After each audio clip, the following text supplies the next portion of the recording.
बच्चों चलिए प्रश्न को पढ़ते हैं। अननोन प्रेरण से आप क्या समझते हैं? तो सबसे पहले हम प्रश्न को समझने के लिए प्रश्न के मुख्य अवधारणा को समझेंगे। मुख्य अवधारणा तो हम देखेंगे कि अननोन प्रेरण क्या होता है। तो हम सबसे पहले क्या करते हैं कि एक प्राथमिक कुंडली लेते हैं। अब इस कुंडली में प्रत्यावर्ती धारा प्रवाहित करते हैं। कैसी धारा? प्रत्यावर्ती धारा प्रवाहित करते हैं। तो क्या होगा, इसके समीप अब दूसरी कुंडली रखते हैं। इसके समीप क्या रखते हैं? दूसरी कुंडली रखते हैं। तो इस कुंडली में हम क्या देखते हैं? यहाँ पे हम धारामापी लगाते हैं। धारामापी लगाया तो हमने देखा कि धारामापी में विक्षेप उत्पन्न हो जाता है।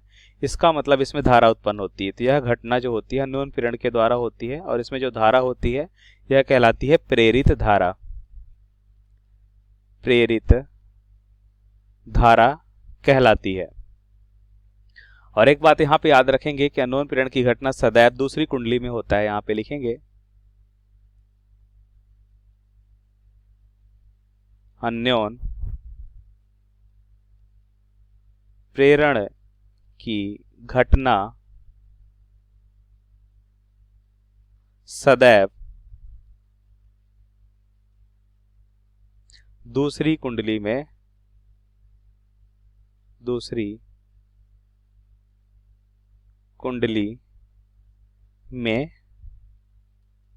होता है।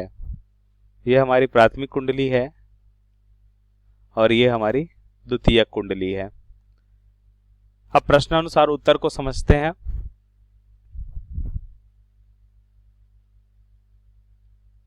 तो हम लिखेंगे उत्तर अननोन प्रेरण क्या होता है? अननोन प्रेरण तो जैसा कि हमने मुख्य अवधारणा में देखा कि किसी कुंडली में अगर हम प्रत्यावर्ती धारा या इसी को हम कह सकते हैं परिवर्तित धारा, क्योंकि प्रत्यावर्ती धारा कैसा होता है? परिवर्तित धारा होता है। तो यहाँ पे लिखेंगे किसी कुंडली में बहने वाली धारा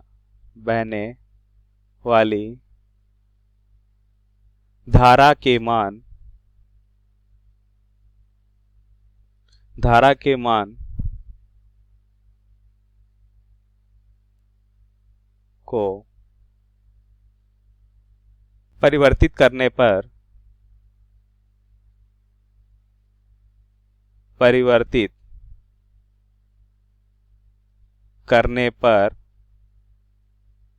पास रखी दूसरी कुंडली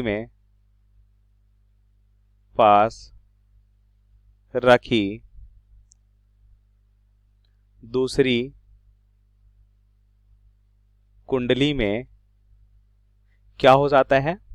प्रेरित धारा उत्पन्न हो जाती है। प्रेरित धारा उत्पन्न हो जाती है।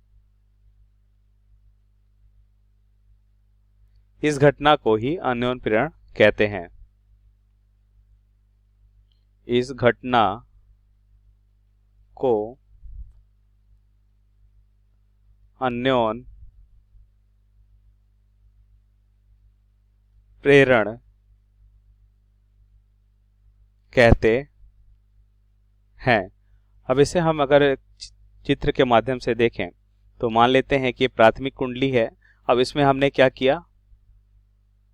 परिवर्तित धारा को प्रवाहित किया, मतलब कह सकते हैं एसी धारा को प्रवाहित किया या प्रत्यावर्ती धारा इसे हम कहते हैं। तो इसके पास रखी दूसरी कुंडली में क्या होता है?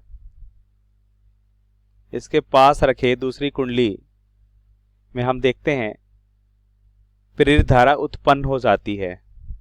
प्रेरित धारा उत्पन्न हो जाती है और यह घटना ये प्रेरित धारा उत्पन्न होने की घटना अन्योन प्रेरण कहलाता है, क्योंकि यहाँ पे हम क्या देखते हैं, हमें पता है कि धारावाही चालक तार के चारों ओर धारा प्रवाहित होने के कारण क्या होता है, चुंबकीय क्षेत्र उत्पन्न हो जाता है और चुंबकीय क्षेत्र धारा के अनुक्रमानुपाती होता है। इसका मतलब अगर परिवर्तित धारा या धारा का मान जितना होगा चुंबकीय क्षेत्र उतना ही ज्यादा उत्पन्न होगा। अब हमें मालूम है कि चुंबकीय क्षेत्र समानुपाती होता है चुंबकीय फ्लक्स के, मतलब चुंबकीय क्षेत्र जितना ज्यादा होगा फ्लक्स का मान भी उतना ही ज्यादा होगा। अब क्या होगा, यदि I का मान परिवर्तित होगा तो B का मान भी परिवर्तित होगा। इसका मतलब चुंबकीय क्षेत्र का मान भी परिवर्तित होगा, और चुंबकीय क्षेत्र का मान परिवर्तित होगा तो क्या होगा, फ्लक्स का मान भी परिवर्तित होगा। तो हम जानते हैं कि फैराडे के द्वितीय नियम से, यहाँ पे हम लिख सकते हैं फैराडे के नियम से, फैराडे के नियम से फ्लक्स में परिवर्तन की दर प्रेरित विद्युत वाहक बल के बराबर होता है। अगर प्रेरित विद्युत वाहक बल उत्पन्न हो रहा है तो उस कुंडली में प्रेरित धारा भी उत्पन्न होगी। तो इस प्रकार हमने देखा कि प्रेरित धारा उत्पन्न हो जाती है और यह घटना जो है वह अन्योन प्रेरण कहलाता है। प्रेरित धारा उत्पन्न होने की घटना क्या कहलाता है, अन्योन प्रेरण कहलाता है। और इसमें देखिए कुछ इस तरह से चुंबकीय क्षेत्र उत्पन्न होता है। तो यहाँ पे हमने देखा कि ये क्या उत्पन्न हो रहा है, यहाँ पे चुंबकीय क्षेत्र, और परिवर्तित चुंबकीय क्षेत्र या परिवर्तित फ्लक्स में परिवर्तन की जो दर होती है वो प्रेरित विद्युत वाहक बल या प्रेरित धारा के बराबर होता है। और इस घटना को हम क्या कहते हैं, अन्योन प्रेरण कहते हैं। तो ये हमारे प्रश्न का सही उत्तर है। आशा करते हैं आपको समझ आया होगा। धन्यवाद।